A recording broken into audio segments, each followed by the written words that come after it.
পশ্চিমবঙ্গে যে নির্বাচন, রাজ্য নির্বাচনটা হয়ে যাওয়ার পরে আমরা নানা ধরনের কথাবার্তা শুনতে পাচ্ছি, কিন্তু একটি কথা আমাদের একটু দৃষ্টি আকর্ষণ করছে, সেইটার মধ্যে ওসমান হাদিকে কে মেরেছে, আপনি দেখেছেন কিনা জানি না, ওসমান হাদিকে কে মেরেছে এই প্রসঙ্গে মমতা ব্যানার্জিকে উদ্ধৃত করে একটা কথা বলা হচ্ছে। সেইটা হচ্ছে যে তিনি অমিত শাহকে উদ্দেশ্য করে বলছেন, মমতা ব্যানার্জি অমিত শাহকে উদ্দেশ্য করে বলছেন ওসমান হাদিকে কারা মেরেছেন সেটা আমরা প্রকাশ্যে নিয়ে আসব, আপনারা কাকে লুকাচ্ছেন এটা প্রকাশ্যে নিয়ে আসলে কিন্তু বাংলাদেশ উত্তাল হয়ে উঠবে।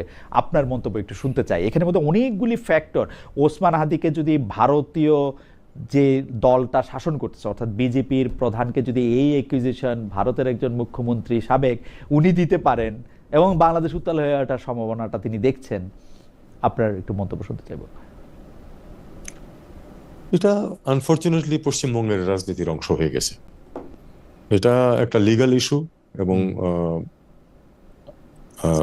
অন্তর্বর্তী সরকারও এ ব্যাপারে ইনভেস্টিগেশন করছিল এবং এগোচ্ছিল জুডিশিয়াল প্রসেস, এবং আমি নিশ্চিন্ত যে বর্তমান সরকারও তাই করবে। এটা একটা ইমোটিভ ইস্যু ইয়াং জেনারেশনের মধ্যে, এবং আমরা অবশ্যই চাই যে প্রকৃত অপরাধী যে সে আইডেন্টিফাইড হোক, ধরা পড়ুক এবং তাকে শাস্তি দেওয়া হোক জুডিশিয়াল প্রসেসের মাধ্যমে।